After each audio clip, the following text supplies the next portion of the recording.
Friends, welcome to my YouTube channel. आज की class में हम स्टडी करेंगे क्लास 11th हिस्ट्री का chapter 1 writing and city life. जब मैंने आपको सिलेबस का ओवरव्यू दिया था तो मैंने आपको बताया था कि जो चैप्टर 1 है हमारा राइटिंग एंड सिटी लाइफ, वो बेसिकली मेसोपोटामिया की जो सिविलाइजेशन है उसके बारे में है।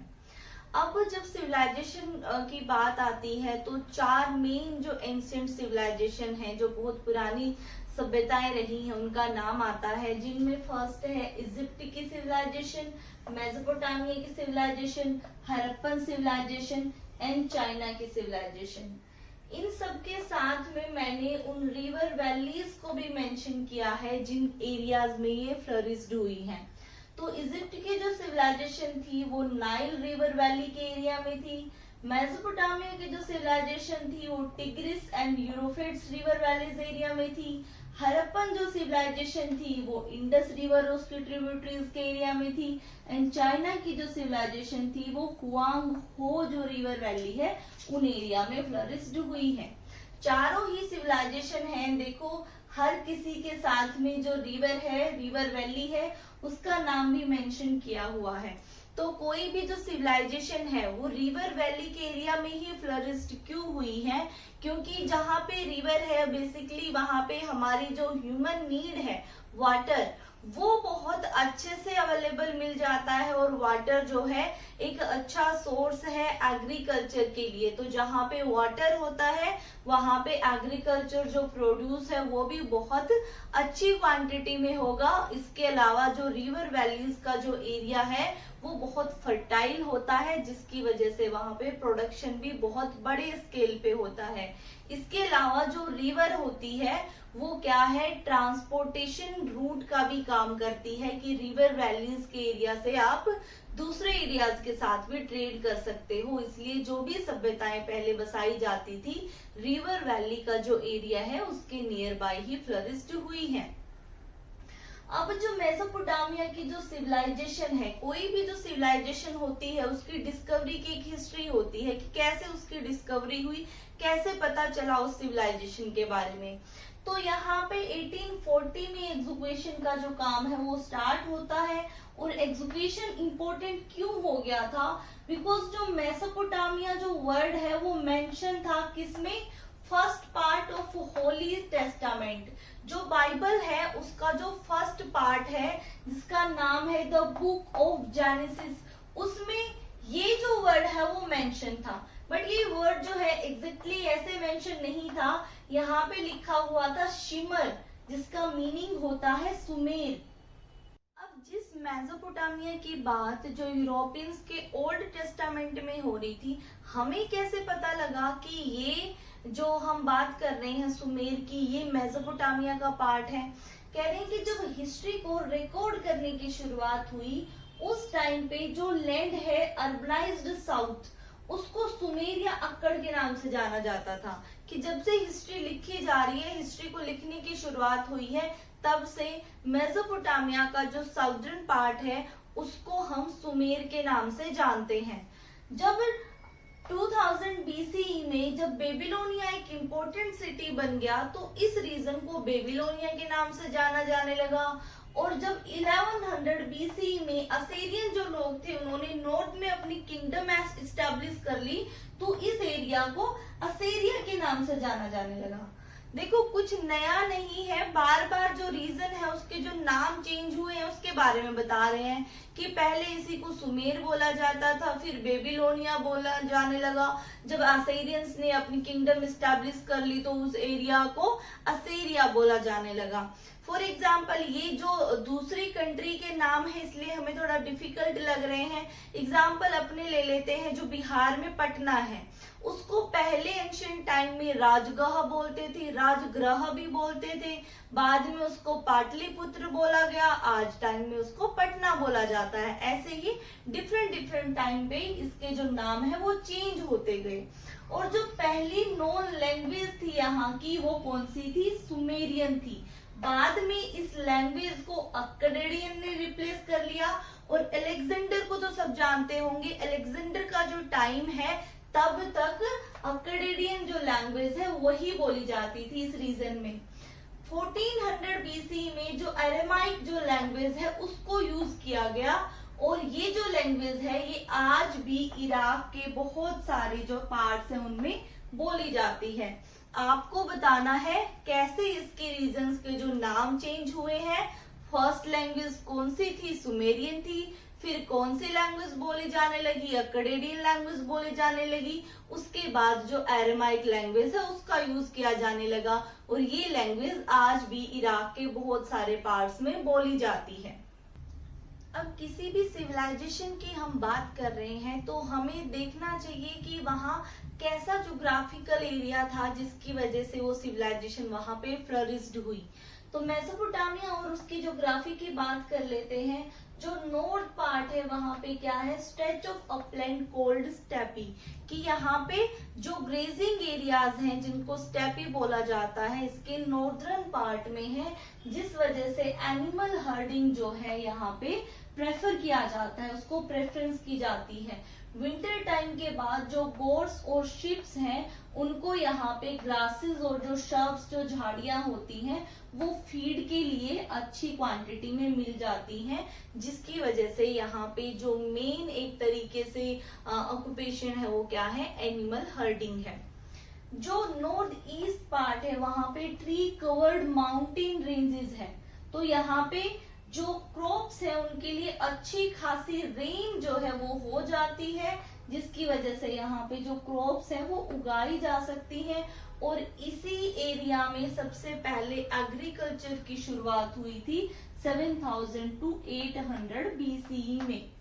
जो ईस्टर्न पार्ट है वहां पे टिग्रिस रिवर और उसकी जो ट्रिब्यूटरीज हैं वो कम्युनिकेशन प्रोवाइड करती हैं जो माउंटेनियस एरिया है ईरान के वहां पे। तो जो टिग्रिस रिवर उसके ट्रिब्यूटरीज हैं उनके थ्रू जो कम्युनिकेशन जो रूट है उसका ये काम करती है। अब यही क्वेश्चन आपके जो एमसीक्यू क्वेश्चन होते हैं उनमें पूछे जाते हैं।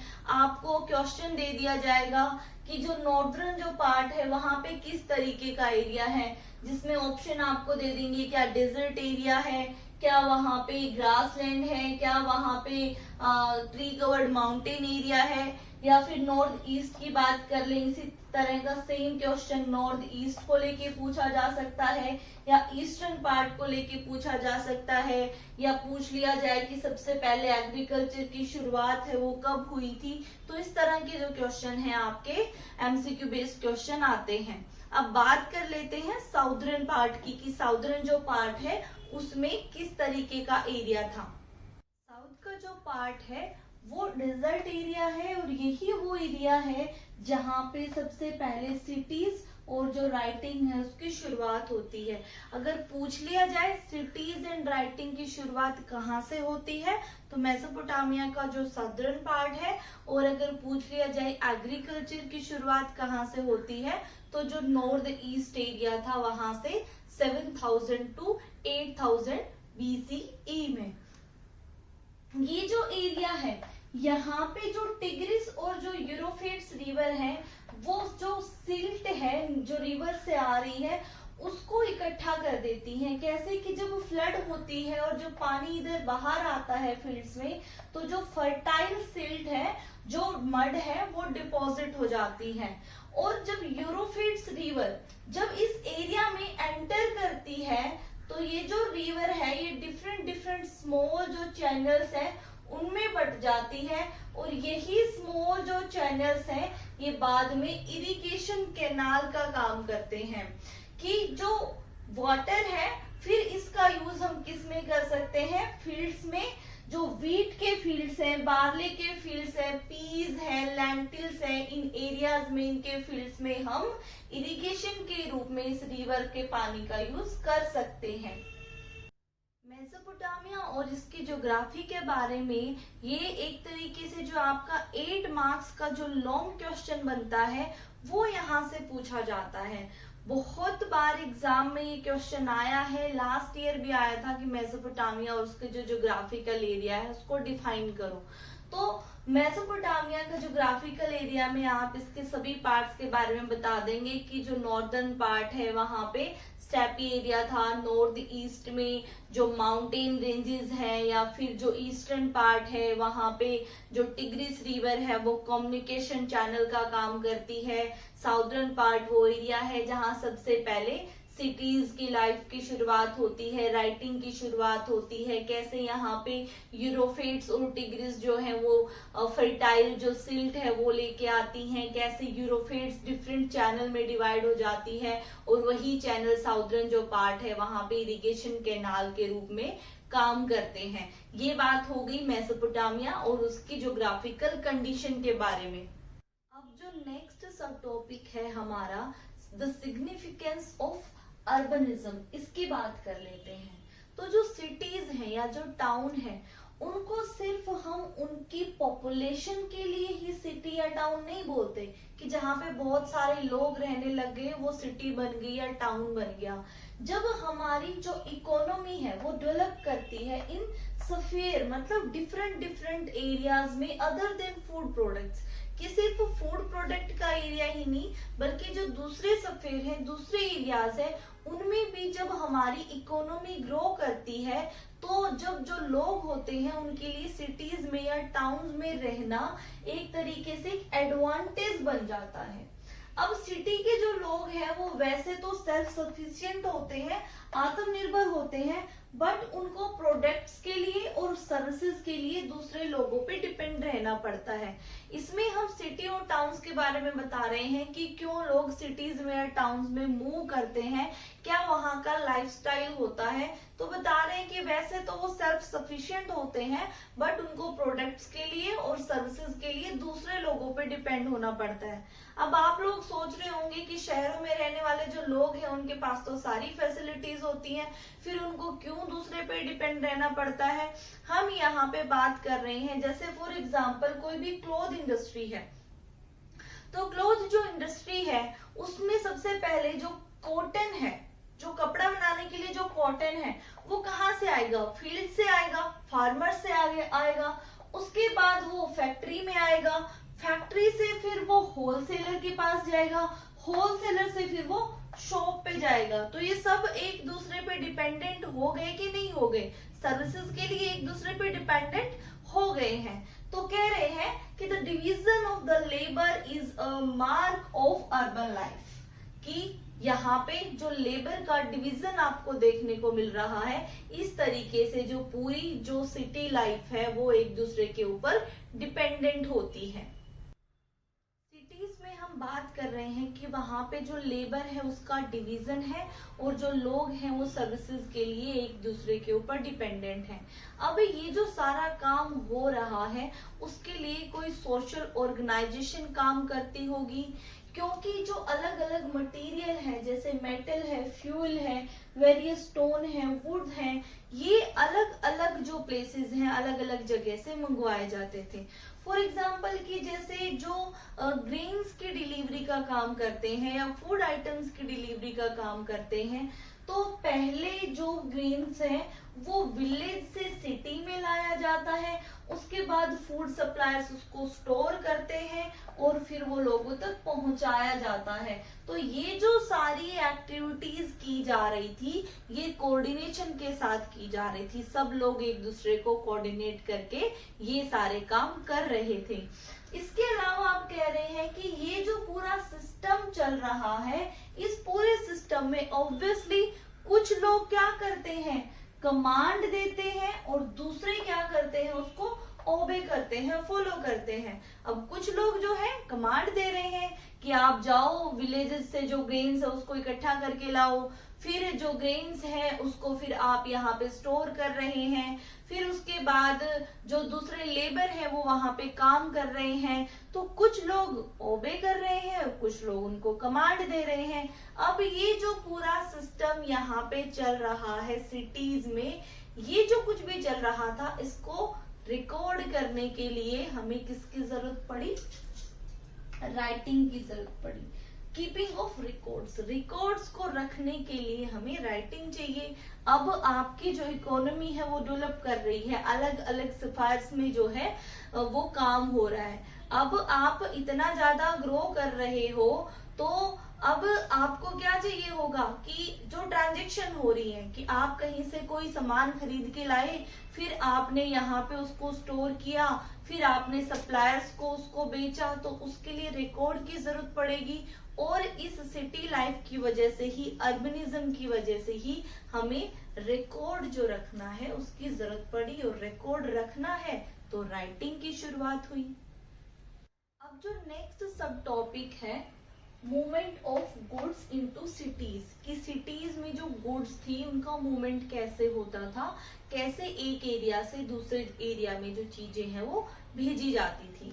तो मेसोपोटामिया के जो लोग हैं ये ज्यादातर अपना जो ट्रेड है, जो अपने अबंडेंट मटेरियल है, ज्यादा से ज्यादा मटेरियल टर्की और ईरान से मंगवाते थे, और जो मेडिटेरियन गल्फ वाला एरिया है वहां से मंगवाते थे। अब किसी भी जो सिटी है उसमें क्राफ्ट, ट्रेड एंड सर्विसेज के अलावा एक और जो एफिशिएंट चीज है वो है एक अच्छे ट्रांसपोर्टेशन सिस्टम का होना। और मेसोपोटामिया में जो रिवर रूट है उसका यूज ज्यादा किया जाता था, क्योंकि जब हम जो रिवर बोट्स हैं उन पे जो अपना सामान लाते हैं, सैक्स ऑफ ग्रेन्स को जब हम लाते हैं, तो वे जो रिवर है उसके करंट के अकॉर्डिंग, बहाव के अकॉर्डिंग बहती जाती है, और जो बोट है वो अपने एरिया में टाइम जो है एक प्रॉपर टाइम पे पहुंच जाती है। या फिर ये कह सकते हैं कि जो लैंड रूट है उससे कम टाइम लगता है। अगर हम लैंड रूट की बात करते हैं तो जब हम एनिमल ट्रांसपोर्टेशन यूज करते हैं, तो जो एनिमल्स हैं जिनका हम ट्रांसपोर्टेशन के लिए यूज कर रहे हैं, हमें उनके लिए जो फीड है, खाना है, उसकी भी जरूरत पड़ती है, और इसमें टाइम भी ज्यादा लगता है। जो कैनाल्स है और जो चैनल्स हैं, अब ये तो बात हो गई कि हम जो दूसरी कंट्रीज के साथ रिवर रूट से ट्रेड कर रहे हैं। इसके अलावा जो रिवर्स थी उनकी जो छोटे ट्रिब्यूटरीज हैं, या जो कैनाल्स निकल रही हैं, या जो डिफरेंट डिफरेंट चैनल्स बन रहे हैं, उनसे क्या होता था कि जो एंशिएंट मेसोपोटामिया है उनमें ये ट्रांसपोर्टेशन का एक अच्छा रूट थी between large and small settlements. मतलब विद इन अवर कंट्री जो छोटी या बड़ी सेटलमेंट है, छोटे या बड़े शहर हैं, उनमें भी ट्रांसपोर्टेशन के लिए हम क्या करते थे, कैनाल्स और चैनल्स के थ्रू जो रिवर रूट है वो उसका यूज करते थे। मेसोपोटामिया में जो रिवर रूट है उसकी क्या इंपॉर्टेंस थी वो हमें पता चल जाता है जब यहाँ की ही एक सिटी है मारी, उसके ऊपर एक अकाउंट लिखा गया, तो उसमें बताया गया है कि जो यूरोफ्रेट्स रिवर है वो वर्ल्ड रूट के रूप में काम कर रही थी। तो कैसे बताएंगे, आप बताएंगे कि जो रिवर रूट है उसको ज्यादा इंपॉर्टेंस दी जाती थी, जो लैंड रूट है वो महंगा भी पड़ता था और उसमें टाइम भी ज्यादा लगता था। इसके अलावा जो कैनाल्स हैं और जो चैनल्स थे उनके थ्रू जो मेसोपोटामिया की स्मॉल और जो बिग जो सेटलमेंट्स थी उनके अंदर भी जो ट्रेड है या मूवमेंट ऑफ गुड्स जो है वो हो रहा था। आज की क्लास में हमने पहले मेसोपोटामिया का जो इंट्रोडक्शन है वो जाना, उसके बाद हमने मेसोपोटामिया और उसका जो ज्योग्राफिकल एरिया है उसके बारे में जाना। फिर हमने देखा कि जो सिटी लाइफ है या जो अर्बनिज्म है उसकी क्या सिग्निफिकेंस होती है, और मेसोपोटामिया की जो सिटीज थी उनमें गुड्स का जो मूवमेंट है वो कैसे होता था। आई जस्ट होप सो मैंने आपको आज की क्लास में जो पढ़ाया है आपको अच्छे से समझ आ गया होगा। अगर आपको किसी तरह का डाउट है तो आप कमेंट सेक्शन में पूछ सकते हैं। आज के लिए इतना ही। अगर आपको वीडियो अच्छी लगी हो तो वीडियो को लाइक और चैनल को सब्सक्राइब करके जाना। अब मिलते हैं आपसे नेक्स्ट क्लास में।